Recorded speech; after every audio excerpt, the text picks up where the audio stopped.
So, welcome to the Prescription Podcast, first episode with Chella, Mills, Sean, Margaret. Yeah. Cheers. Chin, oh, everybody. Chin, chin, clink, clink, clink, clink, clink, clink, clink. Lit. Banging. Sweet. Love me some red drink. That's really nice. It's really nice. Thanks, I can't taste it. I'm I so... made it myself. Ooh, we're not telling the ingredients yet, are we? Secret Secret. ingredients. Mm-hmm. You don't want to know what's in there anyway. 4 spices. 1, 2, 3, 4 spices. So obviously this has been a long time coming. I've wanted to do this since the beginning of the year, but COVID said otherwise. COVID said no. Yep. It was like a Spanner in no. the works. COVID said fuck you, not today. Yeah, not. But we today. said fuck you COVID, and here we are. And here we are. Yes. Anyway. Obviously it's been mad for all of us this year, but we've done loads of stuff. I think all of us has had more than one achievement, and despite obviously the ups and downs of everything that's happened, I think for all of us it's been a positive as well as a bit of a negative. So fine. Like, I know Mills, you've had a crazy year. Like, I don't know if you want to start. Well, obviously, I'm a first-time buyer. On my own, like shared ownership, but it's still on the property ladder, isn't it? That's it. And the fact that I've done it by myself is, I sometimes have to pinch myself, like, have I actually done this? Yeah. Like, have I saved this money and then like got this mortgage? You've literally been working towards this for longer than what I've known you. Yeah. So now seeing it come into fruition is like such Yeah. a beautiful thing. I've just literally manifested this moment, and I'm hopefully moving in next week. Yes. And it's like this brand new property in that, like, it's just, I can't wait to completely zen the place out and just make it my own. And I can't, like, I just feel like it's such a big milestone, and I can't wait to just make it my own place and like decorate it. Like, I just can't wait to get the decor up and running, and just really, that's like massive thinking space there. I can't wait to get creative and just kind of be in my own bubble finally. Like, space is so, like, it's so important, and obviously, like, when you have like kids or you've got a partner and that, you've got to compromise a little bit, which is like, you want to compromise, you want to be in that situation. But when you are on your own, like, obviously, I think I know a few people who are single and that, and they want their space to be filled, and I'm like, no. Yeah. No, not at all. I want to be on my own. I want to be a loner, like, for sure. This is why I'm still single, because I would literally rather be at home by myself. And if I'm out and I'm having a shit time, I literally just are like, I can go home. I could be in my own company right now. The peace that you have. Right. I think for you, like, it's totally empowering to do all of that by yourself and to be sat there in the place that you bought with the stuff that you've put inside and be like, I've done this by myself. Oh, It's empowering. I can't tell you. Like, I just think you, like, it sounds so silly, but you can, like, do what you want, eat what you want, listen to what music you want to watch whatever program you want to watch, and like that sounds like all silly things. Like, why can't you do that with your partner, or when you, mate, if you have kids, you got to put Peppa Pig on. Like, when you're with your partner, like, you want to watch football with your partner, don't you? Loads. I watch every game and match of the day. It's my favourite. Watching it twice, right? What's the point? I don't understand it, but anyway. The days of having the living But room. obviously, getting this place by myself, I was actually in a relationship and COVID made me single. But do you know what? The best thing that's come out of it is that I've got my mortgage by myself. And I am so, like, I'm not upset. Like, I'm good. Yeah. I'm so good. And I just want to find myself for a year now. From, like, as soon as I move into my flat, I want to be single for a year, do my own thing, invest fully into my flat and everything that I want to do goal-wise and that. Was also on BBC this year for Natalie's documentary, Amy Dowden's Crohn's and Me documentary, and Natalie got me along. Shout out Natalie, by the way. Natalie Amber, big up Natalie. Like, she's gonna be a big influencer, a massive influencer. I think everybody can take a leap out. She's just a beautiful soul, isn't she? She's just so sweet and lovely. So beautiful in and out. Yeah, agreed. So that's me. So Mars, what have you done this year, girl? Well, I feel like I started off a bit rocky, so obviously when like the whole COVID situation first kicked in, like I genuinely didn't even think like, is this real? Like, is this? I think We were laughing. Yeah. We were like, oh my god, these people are going crazy by toilet rolls. Like writing things on it, what like work on the board and that, like writing like little things like there's one case in Swindon, like, and making like sort of like a joke out of it. As bad as it sounds, I think everybody can say like, the same thing. Nobody. It was one of those things that we thought like, no, we're not going to go into lockdown. We're not going to do this. Like we just kept like being quite naive about it, to be honest. And then when it did hit, the first thing I'm thinking about then is Mavani and my family. Do you know what I mean? So I'm thinking, right, I'm going to have to take myself home. I was working in an office. So I had to take myself home. It was fine for the first couple of weeks. It was like, oh, I'm working from home. Like, You're one of the lucky ones that actually got to like go home. Yeah, I got a laptop set up and everything because I was in like the accounts department, so it's quite important that I was set up at home. And slowly but surely, like I'm having to work from home full time with a 3-year-old.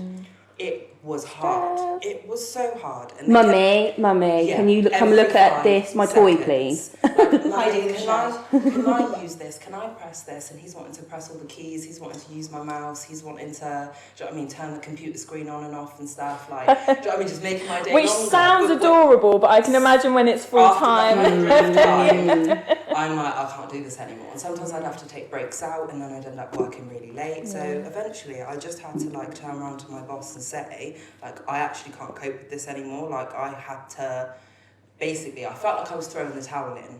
But in reality, everyone's human. We can only cope with so much. Oh, absolutely. And at that point, I was like, they're not listening to me. They keep giving me more and more work. So I was like, no, I'm not doing this anymore. So I asked my boss if I could be put on furlough, and then I was put on furlough for 4 months. Now that was absolutely fine, but then I got made redundant. Yeah. So like it was like, oh yeah, for 4 months you get 80% of your earnings, like, and everything was like coming out of the woodwork anyway. Like there was random costs for this, that, and the other. So I was panicking, proper panicking, thinking like, oh my god, like I don't have income after September. Christmas is coming up, all sorts. Like I was just panic mode central. The responsibility is especially when you have a child. Yeah, because that's the first thing that I'm thinking about. You just need to remember that you're like not alone in the situation because like the whole world's going through That's the comforting what made thing. me more calm about the situation. I feel like I reacted maybe in the first 24 hours, and then like after that I was like, wait, I ain't the only one. I'm not the only one from my company. I'm not the only one in like Swindon. I'm not the only one in the UK. So I thought to myself like, I've got something as a backup, so I will just push that with all my might. Which is what's your backup, girl? Your hair. Your hair. It looks so fabulous. Who did that? I did this myself. But yeah, I'm just glad that I had something to fall back on, and I know that there's so many other people out there that literally have nothing to do, that are trying to find jobs and stuff. So I'm happy that I have something, but I just didn't realise how hard it was going to be. I don't think anybody can ever foresee something like that. But I think if you would have continued how you were, you would never have been forced into doing it. And how many years have we all been saying to you, Mars, come why on, are you not doing something with your hair? Like, in the it. amount of people Straight up. that need that, and you just aren't providing. And I used to say, how many years ago? 8 years ago or something, like, Mara, why are you not doing anything with this? And it's now, like, if you didn't have that redundancy, I know, and you wouldn't have ever done it. Realistically, I don't think I would have. And like, I'm being 100% honest, like I think I would have just constantly pushed it to the back of my mind. Like I was always doing it on the side, but to actually do it full time, I feel like just because of the fact I have a few back issues and stuff like that, I feel like I was using that as an excuse. Sometimes you have to be pushed into it, and I think nothing grows in a comfort zone, does it? I think we all know that. We have to be thrown out. I had to be pushed completely out of it for me to be like, right, let me fucking do something about it. And are you loving it? I'm loving it. Yeah. I absolutely love it because I get to meet loads of different people. I get to socialise again now. Because obviously not being in office for like 4 months, like it kind of like took its toll on me, just literally spending every day with Mavani. You need that adult interaction. I was actually talking out loud to myself, but talking to Mavani. You're not alone. So I felt like I was going a bit stir crazy. So you've had a bit of a mixed one, but we're so proud of you. Yes. Oh, thank I'm you, taking the girl. leap into your dreams. Yes, but what about you then, Sean? Me. So yeah, I mean, the start of the year obviously was fine for like everyone. I I had a really good start to the year because my friend got married on Valentine's Day. So we had like the hen do. Oh, it was so much fun. It was so good. So we had the hen do 2 weeks prior to that in Brighton, where I went down and I didn't know anyone out of a group of like 30 people. Ended up making some really good friends. This is Evelyn, who I've been telling you about. Yeah. And then the wedding happened, and then lockdown happened. So then I've found myself in lockdown, but like with also a new group of friends, which was fucking lovely. Yeah. And then I work in a school, and the school went into lockdown, and then the country went into lockdown. So I'm just sat at home, and then I just started drawing. I love your drawings. So I keep coming to you all the time. Literally, like you're like half my business. It's just pictures for em. But like, it's been so nice because it's been such like. Obviously, I have always drawn. Always, I can't remember any point in my life where I haven't been doing something arty or creative. But I just started doing these digital drawings during lockdown, and it's really fucking snowballed, hasn't it? Like everyone, like I'm seeing them. Like I follow you, so that's. I'm seeing you do them all the time for different people. Yeah, my waiting list, literally since April, I've not managed to get to the bottom of my waiting list. Ain't you on the waiting list as well? Yeah, you are. Yeah, I'm inundated. So that's been like the main thing keeping me going during lockdown was just, and like it was so nice because like, I was literally like drawing through the night or waking up at like when I'd normally get up to go to work and then like and it was just I just find it like relaxing and peaceful, and then I'm creating something which I love, and then you have like this like product at the end which is like you can say I did that and that so it's just been great. Such a big part of you as well, isn't it's like the constant vein that has run through my life. I think I came out of the womb like holding a pen. I was born ready. Literally. I was born painting. Yeah. So that was my lockdown really, and like I start like shout out to Work After Work family because I started dancing again. Nice. Fun. You know something.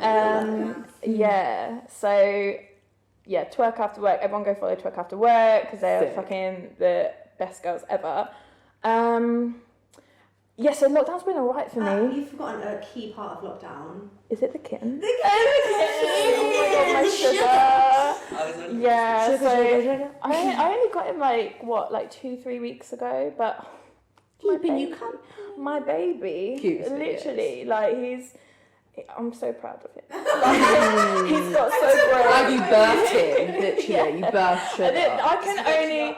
Yeah, he wakes me up for his breakfast and he goes. It's like the only time he talks. Because he talks back to me and like we have conversations. No, I'm actually sounding mental. But like this is what I've been thinking to myself, like this must be like a 10th or a 5th of what a mum feels like. Because bringing him home and he just used to hide, and now he like comes and he sits on me and he like falls asleep on me and stuff. And I'm just like, I'm so. They do though. When they first come home, they hide behind things, don't they? Because they just find it so. Because they're thinking, where am I, bro? You brought me from my house. I mean, moving house is stressful. Sugar didn't just want him to come out. Sugar didn't have a mum, so he was found underneath a van. Oh, yeah. So he was proper feral, and this is why I'm so proud of him because like he's so smart. Coming like Oliver the Street Cat, you know, like the Disney film. And that's O'Malley, that was him. But yeah, so yeah, he's a big highlight in my life at the moment. Even now, I'm like, oh, what's he doing? I miss him. Mate, he's a highlight of my life. Yeah. watching the feed, like, what's Sugar doing? Yeah, what's he up to? I wish I Sugar knew. doing? I wish I knew. But yeah, so that's my lockdown. How about you, babe? Over to Cellas. Yeah, I mean, at the beginning of lockdown, I moved out into my own place, which was great, but also amazing. COVID hit, so it was like, it was so daunting. Like all of a sudden, I've always grown up. I've got 4 siblings, so I've grown up in a busy house. Somebody always there, and it was a big jump from going from that to living on my own. But like I said to you, it's so empowering to just. Are you comfortable with yourself? And like, it's so cozy. It's and, like, so cozy. Yeah, I'm so happy with like how I've done, like considering. But obviously Siege was still in Reading, so that was really tough on us in the beginning because it was like we were in weeks apart and stuff, so that was really hard. But then obviously Siege moved in, so now I live with a boy, which is fun and not fun. Things like my wardrobe and the TV, and I mean we have 2 TVs, but I'm so needy. I find don't go in there and watch TV, watch what I want to watch. Come watch Love Island with me. I find relationships have gotten stronger or weaker over that period, and it seems like you guys have definitely gone from strength to strength. Yeah, obviously, like we've known each other for like 10 years, so the we're fairy best tale. friends anyway. So it's not like like here's what I'm really like. Like I think no hiding. here's me. Here's Johnny.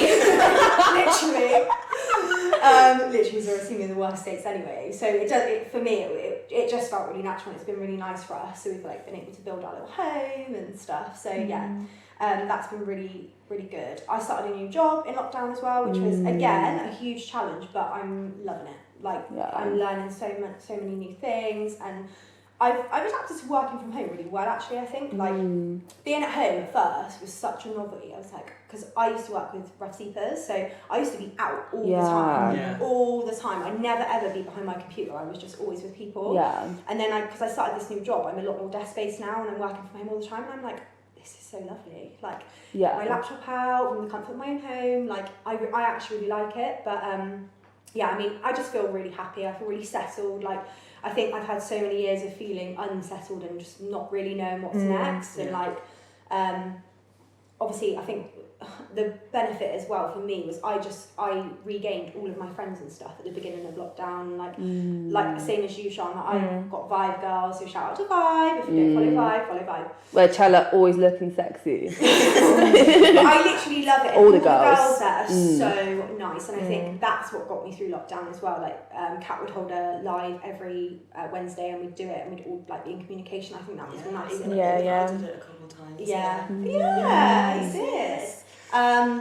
My friend got engaged during lockdown, so that was really exciting. I just think there's been loads of stuff that's happened for me, but I'm so glad to be settled. I'm so glad that I do not have to do the dating thing anymore, because for me, I can't cope with the bullshit. Like, I just can't. Like, red flags for me. Guys, I know that red flags are just huge for everybody, but there's some that people just still, they're driving past them. They're not red flags, they're orange. They're just like, we're ignoring them. But like for me, I can spot them straight away, and I just think I've learned, I think with age and experience, you learn to just cut that off. Cut the bullshit out. Yeah, 100%. Like, I'll just start with one. So like when somebody is very disrespectful to their parents, like for me that is a huge red flag. If you're seeing somebody and then you hear them speak to their mother or their father with any kind of disrespect, catch me outside, I'm gone, see you later, I'm done. Like, if somebody's going to speak to their parents with disrespect, then how the hell are they going to treat you? The people who literally birthed you, brought you into the world, brought you up, and you're going to be talking to them like shit. No, not for me. Like, absolutely. I'm sure you girls have got loads. Hit me with some. Mate, when guys avoid giving you compliments because you already know you're beautiful. What is that about? What is that about? What is that about? Like, I used to tell you, you already know. Like, I already... but I want to hear that always follows. Yeah, I remember I used to send like my ex like pictures of me like going on a night out, and then he would like not actually respond with a compliment. And if I got asked for a compliment, I don't want it. As in I don't want you. I want the compliment. Give me the compliment. But give me the compliment. You gotta go. But like, I think some guys like, you have to actually tell them like, oh yeah, like why don't you say that I'm beautiful? Oh, you already know you are. It's like, fuck off. No, I love you. Yeah. Like, I know I'm beautiful, but tell me I'm beautiful, and this relationship will be sweet. Like, I just don't get why asking him to climb a mountain. No. It's literally. Oh, he has to do that too. Yeah. Men have to do that as well. So why can't people just like spread the love? What is the problem there? I think girls now empower other girls. If you're with the right girl. Yeah. That's mad. That's so true. Now. And like, I see it all the time on socials where girls are like, oh my god, babe, you look amazing, and I will never see their man drop a comment. But you know what they do? they send you the pic you've just posted into your DM, being like, "You look fly." Why don't you just say that in public, bitch? Come on. So right. Yeah. They actually do. Yeah, because all the comments on most of the girls' pictures are going to be of their friends, like their girl mates. Yeah. Like, why wouldn't you want your girl to feel extra good about herself anyways? Like, what are you do? What are you losing? Some people are insecure in themselves. You don't have to tell other people that's a problem. Mad. I think, and also I think some people as well, keeping in mind, like you have to keep in mind, some men, women, whoever, whatever you want to look at it, have not been taught. Like, I'm very lucky. I've got 2 amazing parents. My brothers, it's just, for me, I've always been surrounded by very loving, caring people. So I expect that. I expect that from people. And sometimes that expectation is probably too high because not everyone knows how to give that love. Definitely. Yeah, 100. For me, it's that or nothing. Like, No, I agree with you 100%. Like, I know, like, I'll never forget someone saying to me, like, you want a fairy tale and it don't exist. And let me tell you something, guys, it exists. It exists. Why shouldn't you get everything that you want? Why shouldn't you? Like, someone's telling me no, tell me why you're telling me no. 100%. When you see your dad treating your mum like an absolute queen, and you've seen that, it's out there, innit? Exactly. It's out there. So you're not going to accept half from another guy. Yeah. When it needs to be one-sided either. No. So it could be like both of you literally putting 100% effort in and you bouncing off of each other. Yeah. But if it's one-sided in any way, then, you know. It's the same with like when people, like when you first meet someone, and I was saying to one of my friends the other day, like about dates, like I'm not saying no one's got to take you to the top of the Shard and give you a champagne. Although if they do want to take me to the top of the Shard. I mean, if you want to take me to the top, if you want to take me to Hakkasan, like... If anyone wants to take me to the Shard, I am single. But do you know what I'm saying? I think that the effort just has to be there. Nobody is asking you to spend a fortune. Doesn't need to be like All you need that. to say is, let's go for a really nice walk somewhere. Or Yeah. something. If someone asks you... However... What? If someone said as a first date, I want to take you for a walk, no, hell no. You're mad. I ain't having no one take me for a walk on the first date. Am I a dog? Am I a dog? Am I a dog to be let's taken have for a a picnic walk? in the park. Am I a squirrel? No, but you know what I'm saying? Obviously, when you're like in a I'm not ridiculous talking. place, I'm not going to be judging you on your financial position or like whatever. Like, if you've got no money but you want to take me out, then take me out somewhere. Like, it hasn't got to be. It doesn't need to be a fancy. huge gesture. But if someone says to you, Gotta be worth it. let's Netflix and chill. This is what we were saying earlier, and this girl was like, you have to talk about this, so like, fuck it. Okay, boom. You're Yeah. I'm also going to get my drink. So This is a tea moment. I was seeing this guy in the summer, and so first of all, he lives like an hour's drive away from me, and every single time I see him, I'm driving to his place. No. And then what do? We sit in and we watch Netflix. No. So You've done this more than once, Sean. Listen, I will put my hands up. This is what I was going to say earlier. Like, I wouldn't say it now. I would say even this year has been a turning point. I was always very naive and very trusting of people. And I'm just learning now to like protect my heart a little bit. We've all been there. Exactly. We've all been there. We can't deny it. Yeah, but I just think... Anyway, whatever. So this guy... I was up and down the M6 going to Liverpool to see my brother, going to Newcastle to see my grandparents, both of which quite stressful journeys. He's messaging me when I'm on the way back with my dad, being like, so am I seeing you today? And I'm like, well, if you want to come to Reading, then sure. Like, and he was like, oh, no. And I'm literally like, why can't we go for cocktails? Like, why can't we just go out somewhere? Like, what's the issue here? Like, I don't want to, I was saying to Emily, like, I was putting like clothes in my bag and like makeup in my bag to like go out and stuff. Because he was saying, yeah, like we might go do this, we might go do that. And then every time we'd stay and sit and watch Netflix, no. And then he has the audacity when I'm telling him that actually, no, I don't want to come and see you for the 6th time in a row to sit in your fucking flat and watch Snowpiercer on Netflix. No. Snowpiercer as well. Oh, wow. And he's going, oh, you know what, Sean? You're approaching the wall very quickly. Sorry, what? You're not getting any younger or more attractive to be talking like this to a man of higher value than you. When she told me this, I was wetting myself in in Costa because I was just kind of like, Men what are does mad. what does he expect her to say? Oh yes, you are higher value than me. Like, what did he Oh my expect? God, like, No. yeah, I'm let me sorry, just can I say start sorry again? for my Like, you actions. go, bitch, off you go. No. And Bearing in mind, his profile picture was him in Nando's with tagging Nando's in it, but you're of higher value. Like, I like Nando's, but you're like tagging Nando's as if you're in Pakistan. On my profile picture. His profile picture, like he's like Nando's is so fucking revolutionary. No, Sean, he gets. I blocked him quick. Yeah, I blocked him quick, and he's tried to ring me a few times since then. I blocked him there as well. Another red flag is all words and no action though. So even in that, he's like, yeah, we'll go out and we'll do this and we'll do that, but he's just doing the same shit. And literally, one of my friends had this situation recently, and it's like, if you're not going to do anything, I'd rather you just not say. Yeah. I'd rather just actually Just keep nothing. stum, Just yeah.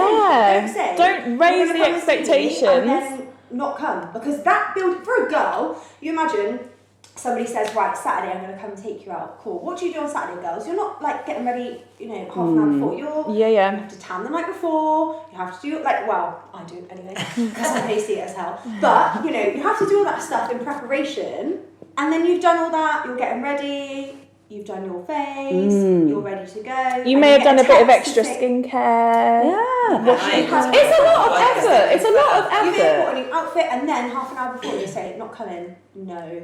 I have not spent this time getting ready. No. No way. It's mad that you say that though, because I find girls as well, they make all this effort just to also Netflix and chill. Oh, yeah, 100%. And I just think like all this effort you're doing for that, like you could put that into yourself. Yeah. Do skincare for you, innit? You have the date night of you and like do your thing. Why are you wasting that on some guy just to watch a bit of like power? At the moment, Yeah, like I just want to focus on myself 100%, and just literally not even talk to anyone or anything like that. Do you know what I mean? Yeah. Like, I just want that. I feel like I would be single for a while just purely based on the fact that I want to focus on Mavani and my business, and already I don't have time to reply to like people in regards to my business and that. And I'm like, how do people find the time to literally reply to absolutely everyone? So yeah. When also as well, half the guys that are texting you, like,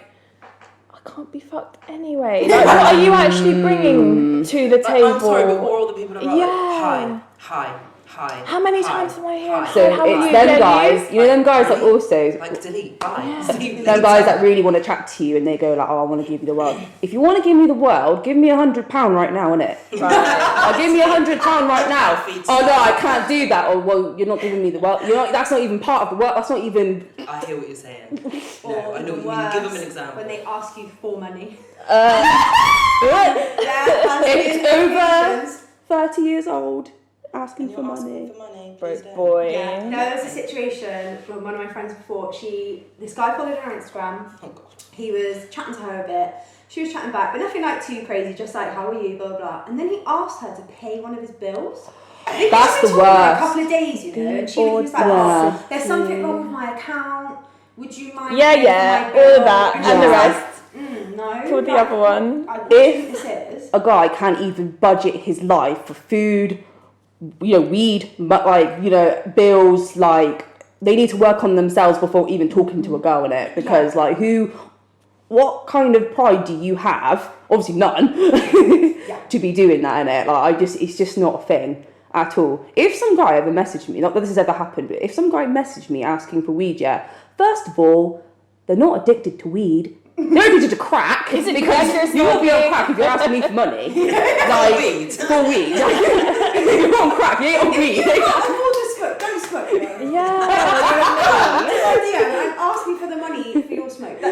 Just don't smoke. Like, and that is it, isn't it? Like, I think that It's the borrowing money. It's the borrowing not money and the having whole- to pay you back. It's not even the money. I think it's the entitlement that they feel and they get mad if you say no, innit? Yeah. They get mad if you say this no. guy, he blocked my friend. He blocked her. He's like, what? So you're not down for me like that? Like, I've been talking to you for 2 days on Instagram. Yeah. It's like, I saw like something on Twitter about like girls holding down guys when they like go prison and stuff like that, and it's like, are you mad? Are you mad? No. Are you mad? You're obviously mad if you think I'm going to wait for you while you're fucking in jail for doing illegal shit. Like, who actually wants to be having that life anyway? No. It's very lonely. You may as well be single. Yeah. Like, less I mean, mad. to be fair, let me not judge too hard because I obviously there's certain situations in that, innit, but it's like, yeah, I don't know. I mean, maybe it's just because I'm. Maybe what you're probably thinking about is like the type of people that don't even know the person and they're getting to know that person. And then all of a sudden they go to prison and then they're happy to ride or die for them. Like, I just think that's a bit... There's people in this world that are pen pals with people in prison they've never met. Yeah, I don't get that. Fucking Ted Bundy had women wanting to marry him. Not even that guy who recently, me and Siege watched it on Netflix, it's like the Family Next Door. Oh yeah. Something Watson, isn't he? Yeah. There's women that feel sorry for him and are writing to him in prison. Knowing the full story. He killed his wife and his children, allegedly. I mean, he's in prison for it, but allegedly. Yeah. But, you know. Not allegedly, he's in prison. I mean, he has been convicted of that crime. Honestly, I just think, like, in all honesty, like, some people do need that contact from others, and I can't sit here and judge these people. Everyone has situations in their life. Tinder. Go on Tinder. That's such an unhealthy pattern to get into, though. Like I think, and this is because there was a point in my life where I never thought I would be able to live like alone. Do you know what I mean? Like I always thought I would be from like moving from my parents' house, going to uni, coming back, moved in with a partner. And then we broke up, and then I got my place. That was 5 years ago. Yeah. And I think there's such a thing to be said about being at peace with yourself. Yeah. And just enjoying your own company. I'm craving for that when I'm in my place. Yeah. And I'm so glad I had that time as well. I just think it's so important, and it does change the way that you look at things, your relationship with yourself, and it gives you time to like heal from the shit you've been dealt. Exactly. The doubt before that healing process. Otherwise, it just takes it will carry with you into a new relationship, and 100%. Oh yeah, you need to be good. Yeah. Like you can't be like broken trying to get like and then making someone else trying to fix you. You need to fix yourself. Focus on yourself as well. So the only way to focus on yourself is to cut some bullshit yourself out as well. That includes friends as well, though. Bad friendships, bad relationships, whether that be family, friends, work, whatever. Like whatever is causing your peace to be disturbed, like it's got to go, because life is so short. Like we don't know how long we're here for, so I just think like anybody that's interrupting that or causing problems. I can't remember the last time I had an argument with someone, like a full-on argument. I just can't, and that for me is so refreshing. I don't ever worry about like if my phone rings. I don't think, wonder who that is or what that is. I remember times in my younger life, like. I'm far from old, guys, but I'm still a young chicken. But like, I just remember from being younger, like the amount of drama that used to pop out from like even just socials. People thrive off it, I think. It's even me and you. Yeah, even me and Mills. So a story, me and Mills did not used to get on it. There'll be some people watching this thinking like, oh my god, they never used to talk. So fake. They're not friends, that's so fake. No, like it's called being growth. It's called growth. Me and me had a discussion, I mean probably a couple of years ago now, wasn't it? We were just like, listen, this is so petty. Like we had fallen out for literally no reason. Such a big group as well. There was such a big group of us, and I think me and Millie are quite similar characters in some ways. And when we were younger, I think we probably did like compete for that position within the group. And I think me and Millie have probably learned a lot growing up, like from it's okay to be like, I fucked up, I'm sorry. Because me and her now have there's no reason for me not to speak to Millie. And why would you deprive yourself of that as well? Like if you know you've got a gem. Yeah. Like and why since we've been catching up, it don't feel doesn't feel like time's gone past and like and it's just like and I think that's a lesson that everyone can learn. Like literally, Mills and Mara came to my house for dinner, and it was like. No time. We stayed for so long as well. School night. Like drinking, we were like chatting, and it was just non-stop. And I just think there's a lot to be said for just putting things behind you. And like C just taught me a lot throughout like our friendship and our relationship of just like holding a grudge brings nothing for you. No. But bad vibes. Even with people that have really hurt you, like ex-partners or friends that you're not friends with anymore. Let that shit what do you gain from holding that grudge? Like absolutely nothing. They're living rent-free in your head. Yeah. Don't let someone live rent-free in your head. Like, you better be paying that rent. Pay the rent. But honestly, you don't get anything from it. And I have learned so many lessons. I think, like, if anybody I see now that previously I'd had beef with, or like there was just disagreements there or whatever, I smile and say hello. Like, there's nothing for me to say. Like, I don't care. Like, it doesn't. You don't affect me. And that's not me being like, you guys don't affect me and blocking out the haters. It's not that. It's just like, it doesn't bother me. Like, and I'm happy if everyone's happy. Like, it doesn't bother me. Whatever's happened in the past is fine. Like, I'm happy and at peace with myself. And I think that's when you know that you are at peace with yourself. When you just, those things don't bother you anymore. Yeah. And I think it's so important. But I feel like I go through stages. I feel like I go through stages of like 1 minute, like absolutely everything can bother me.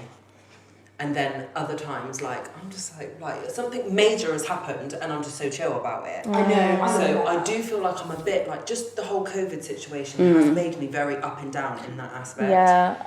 I think the same though. I think, but everyone's anxiety levels, I mean, for years and years I suffered with anxiety. I don't have it anymore. And like, I've said it throughout this year, like, it's awful because I know that some people have really struggled with this year, and I'm not taking that away from anyone because I know that for some people it's been really, really difficult. Dude, as much as like we're all got the ups and that going on, it's kind of like, emotionally, like, even like today when we went to Costa, I'm like, I hate having to queue up, like, and like I hate wearing my mask, and it's just like everyone's got to that point. Maybe before like this whole new situation's gone on, like everyone got to a point where we all just got fed up.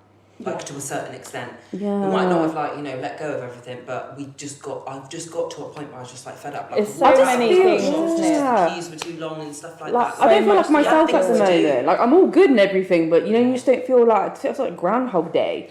Like, I think with the world. The whole pandemic is so, like, it's so unprecedented. It's like uncharted territory, isn't it?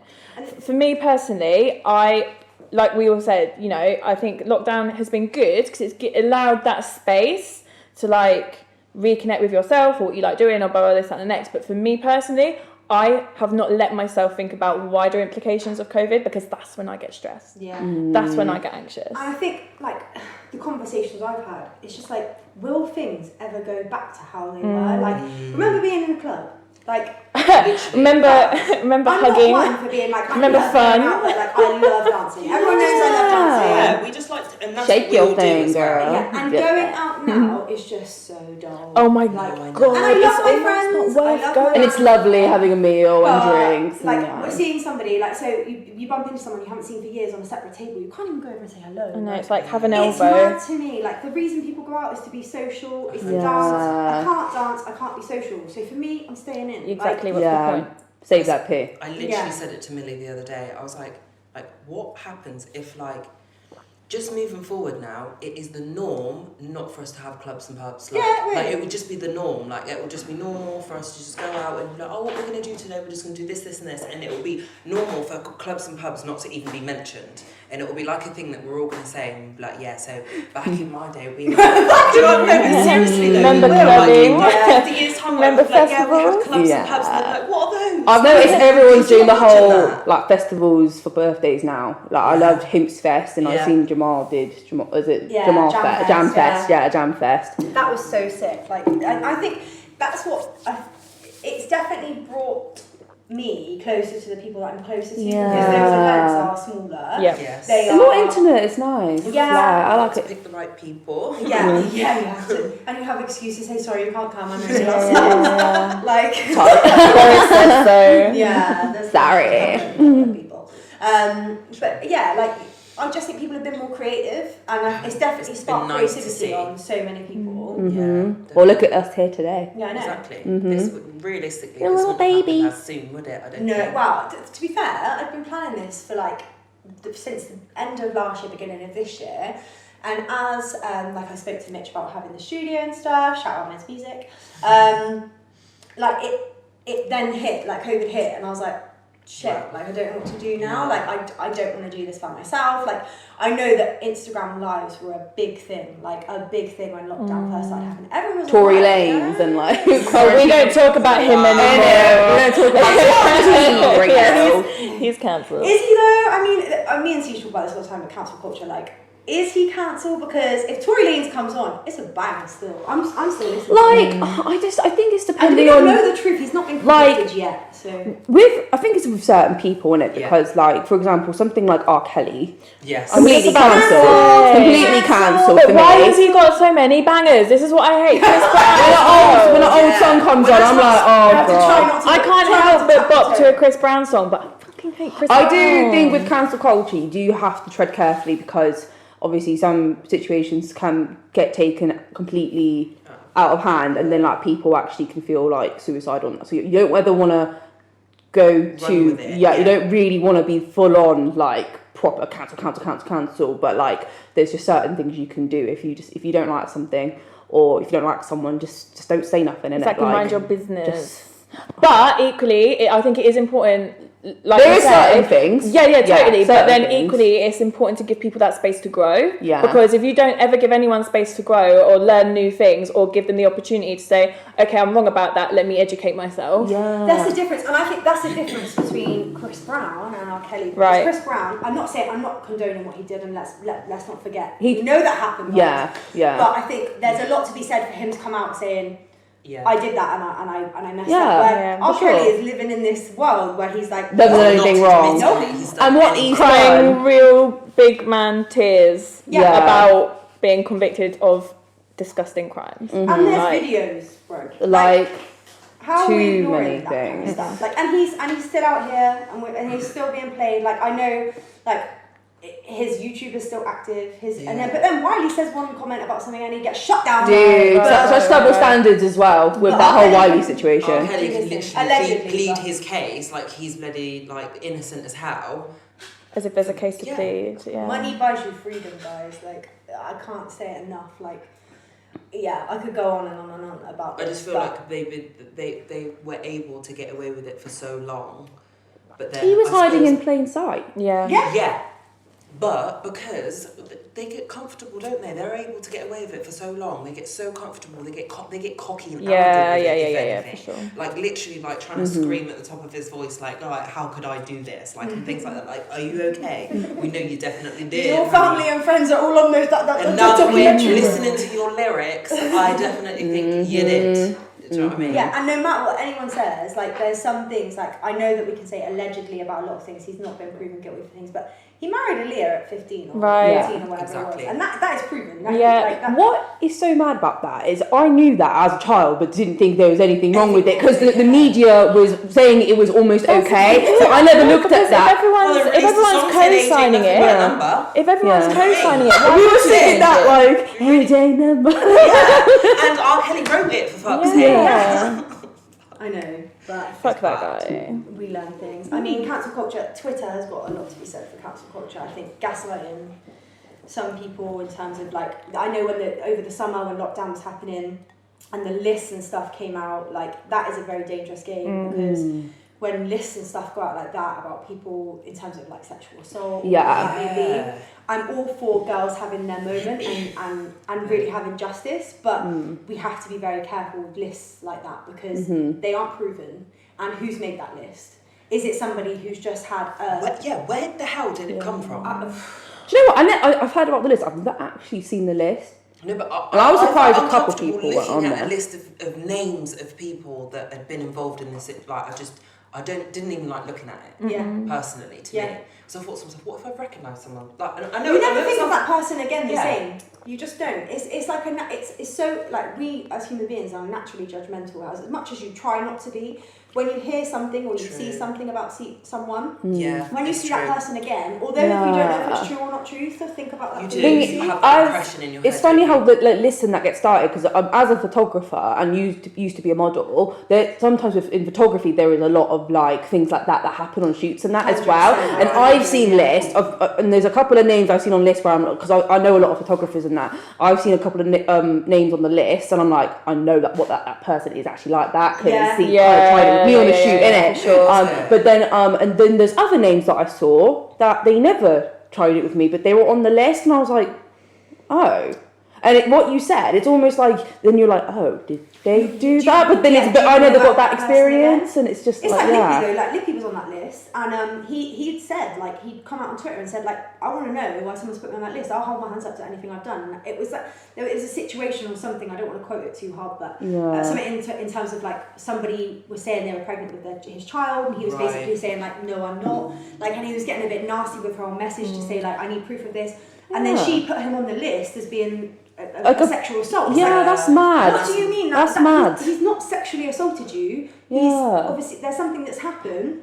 You're not happy with the outcome. You can't just put someone's name. Obviously. There's There beef. are women out there like that though, that I think ruin it. Me personally though, I would always, until it's proven otherwise, I would always tend to believe the girl. That's just me though. That I get like I think it depends what she's saying and how she's saying it. If it's just like a loose comment, then like, you know. But if there's a lot of evidence to back it in the aspect of like she's like saying like, I just think it's bad that you can't take a woman's word for it. Yeah. No matter what the situation. And it's like, and it's very bad that you literally have to be pulled through God knows how much just to be able to prove something because of the people that aren't telling the truth. And off the back of that as well, I think the other really important thing is, why do women not feel like they can go and tell the police these things? Like, exactly, like you get fucking laughed at. It's a like, joke. You get someone sat down in front of you, you tell them something that's happened, they go off for an hour, come back and be like, so I've just been reading about this thing that I didn't know before called revenge porn. And I'm thinking, I fucking knew about revenge porn. You're a police officer? Yeah. Dickhead, shut up. Are you okay? Yeah. I find police obviously make you feel anything in regards to like domestic abuse or anything like that. Police make you feel like you're the guilty one, like you're lying. It's like, I'm not coming here to lie, innit? Like, it's one of those times, isn't it? That it has to be very evidence based, but there's no evidence. So, sometimes there isn't any evidence. You can't prove it. Or it's like, why have you been in this relationship for 10 years then if he's treating you like this? Because if I try to leave, he tries to kill me or something. Like, it's like, what like, and it's proper mind. I feel like I've only ever been in like one major situation like that where I felt like they were just talking a certain way to me, and even though I was at this point, I was 100% like wanting to put a restraining order in place, was wanting not to contact this person, was basically wanted to go full force with it, right? But I felt like the constant like questions from the police and stuff like that, and the way that they was asking me, They try and derail you, don't they? they sort of try and derail you to the point where like you will go back and speak to that person, and then they'll be like, well, now we can't do anything about it because now you've gone and contacted that person, and that's kind of your thing. fault. And I That's kind of on you. felt like Yeah. that's the way that I was going. So I do understand sometimes when some girls will sit there and not speak out about their situation or not go to the police, because sometimes they will make you feel a certain way about it. But then I'd get the other side of it, of all the girls that then, or even guys that will lie about the situation and get found out about it, and then that means that the police have to do their job even more so. At the end of the day, if you're lying about that kind of thing, you're not a good person. You're gonna get that is karma's gonna get you. Like you can't be out here like tarnishing people's names like that. But I think back in the day, it was a lot of footballers, wasn't it? Like girls would just make up stories about like footballers. I'm not saying every move like stories are. you just don't hear about it. But like I said, money buys you freedom in some sense, in terms of like, you know, what the things we've been doing. Well, obviously, R. Kelly used to pay people off, innit? Yeah. Like, why would you pay someone? I think that has a lot to be said as parents as well, though. Like with those cases like R. Kelly and stuff. What Like, parent what accepts parent money? accepts But obviously, money? his victims were girls from poor backgrounds, 100%. and that's why they accepted that money and that, and it's a In vicious, another breath, horrible that's then cycle. what makes me feel like sometimes it's not 100% true. Yeah. Because like if you, me personally, I don't care what type of situation I was in. If someone done that to like my son, like I would not accept any form of money. You cannot buy innocence. No, like you can't. No, like no word of a lie. Like I would never accept any type of money. So in my eyes, any parent that accepts money for those type of situations, no. Yeah. Like, you must have known that it wasn't true and you're just trying to fish for money or whatever. Like, no, that's not. I agree. Boom. Anyway, I'm sorry. Yeah, I feel like that was a right down. No, okay. Well, let's end on a high then. So, is there anything that you have seen or you've watched or you've listened to? It could be a project or a series or a film or something that you want to tell the viewers of the Prescription podcast to go and watch. I'll start with you, Mara. Okay, right. My main one is Most Expensivest. Absolutely love it. Telling us today. But no, I Castor do love, oil. I absolutely love 2 Chainz, and I feel like he is the best host for that type of thing. So basically what it is he will he'll just basically be high as fuck on these videos, but he's like trying out loads of different things, and majority of the time he'll get stuff for free as well. He always puts that one in there. But it will be something crazy from like the most expensive mattress in the world, and like why it's so expensive and how it's made and stuff. And then it will be like something completely different to like cooking and infusing weed into food and things like that. So it is literally from like one thing to another, but I could watch them like back to back. I literally every time I'm doing like a client and stuff like that, I always put it on and everybody loves it, like every single time. I love that. Easy watching. It is I'm all about easy watch 100%, and majority of the time like he'll get to a point where he's so high he can't even remember what he's supposed to be like actually like. That one episode we was watching, and he was smoking like this expensive on the blunt, spliff, right? And like the producers and that were taking it off him, like no, that's like 100 milligrams of THC. No, it's not happening. And they were trying to give him up a normal spliff, and then he kept trying to get oil back on it. And then they had to take it off him again. They was like, no, like no means no. Yeah, like enough. And then he was like, yeah, I forgot.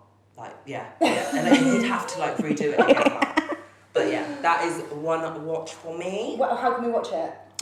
It's on the channel Vice, I think. Okay. I like Vice. I think you can watch it on YouTube as well. But Vice, yeah. We love that. Sean, what's yours? So I'm really obsessed with podcasts. I listen to a lot of podcasts, and I've been listening to one at the moment called This Is Actually Happening. And basically the premise is, it doesn't really have like a host. It has like a guy that he obviously produces it and stuff, and sometimes he does a little intro. But he basically finds people that have had something crazy happen to them. Like there was one guy who went travelling through South America, and the bus he was travelling on got like raided by fucking gun wielding, whatever, heist, whatever. There was another guy who got a girl pregnant, and then she decided she wanted to give the baby up for adoption, and he had like no say in that. Just all these crazy stories that like are very, very circumstantial, so they don't necessarily happen to like many people. Yeah. And it's just these people explaining their story and like the conclusion of it and stuff, and it's quite like, I always listen to them before I go to sleep. Some of them are a bit mad to listen to while you're sleeping, but it's really interesting, and I like that kind of dynamic of like little intricacies in relationships with people and like how people interact with each other. Really interesting. So This Is Actually Happening. These. I was just thinking, right, because I was like, I didn't pick anything for this particular, I was just thinking then, I'm like, do you know what, I've watched, I think it's called This Is Paris, the Paris Hilton documentary on YouTube. Oh my god, I've seen this, I haven't watched it. It is, not that I had a certain outlook on her, but obviously she's known for being like, that's hot. So, you know what I mean? Like, she's known for being like a Hilton daughter, whatever. We all know Paris Hilton. But like, you obviously see a complete another side of her. It's so real. And she kind of just talks about how like, you know, when kids get sent to those American not even boarding schools, like those boot camps. And she was talking about how the boot camp used to, like, if she tried to escape in that, like, grown men would full on beat her the fuck up And they would like and stuff like that, and like that's not acceptable, innit? And then like obviously, you know what I mean? It's fucking mental. And then like how they're like, don't, if you tell your parents, like they're not going to believe you. We're just going to tell you they're lying. Like so, it's really fucked up. That what the kid, I know they're there because they're like troubled kids and that, but she wasn't even a troubled kid. Like I think because she lived in New York, like the scene's different. She's like a rich girl, 15 years old, going to clubs and that. Like nothing too obviously it's still a bit, you know, it's a bit like young and shouldn't be going out in that, but like to go to obviously those boot camps and then she's proper getting like beaten up, like proper like emotional abuse, like physical, like she's got PTSD and stuff, and like she's never spoken about it. I never knew this about her. I would imagine though, growing up with that kind of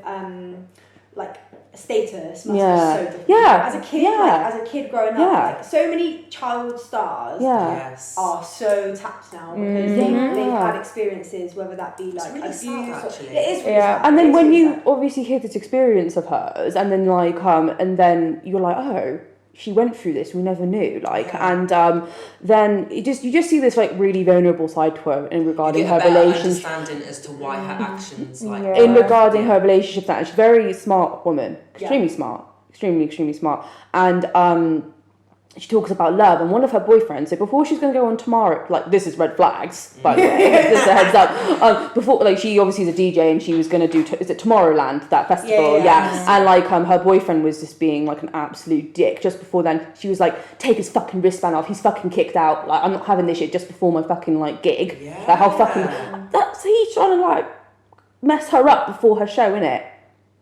Fuckboy shit. Complete fuckboy shit. And like she was like, no, get his wristband, get him the fuck out. Like that. That's the energy I'm living for. I was gonna say that's strength to be able to acknowledge that situation in the moment and be like, enough. Not only that, but to deal with it and then have to go and do something. That takes guts. So I recommend anyone watch that because honestly, it's a complete another side to her that you don't get to see. And like since I've watched that, I've got a whole bit of respect for her. Mine is, I've got to keep it local, I've got to keep it shout out. So my brother is obviously Mitch, Meds Music. Him, Ezra and Charlie, our lovely cameraman. First time we've looked at the camera. They're releasing a project for Swindon. So loads of Swindon artists have come together and it's called Project S. So I'm hoping, fingers crossed, that gets dropped before Halloween. I know that there was a social media post. Charlie, how's it doing?